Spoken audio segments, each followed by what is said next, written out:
The TP69 6.5 litre manual oil and fluid vacuum extractor.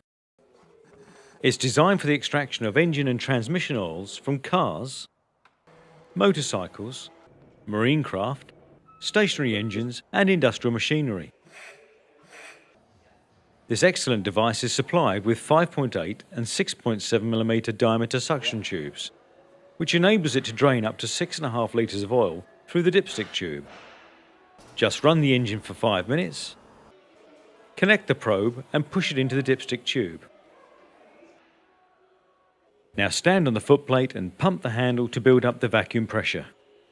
And the TP69 does the rest.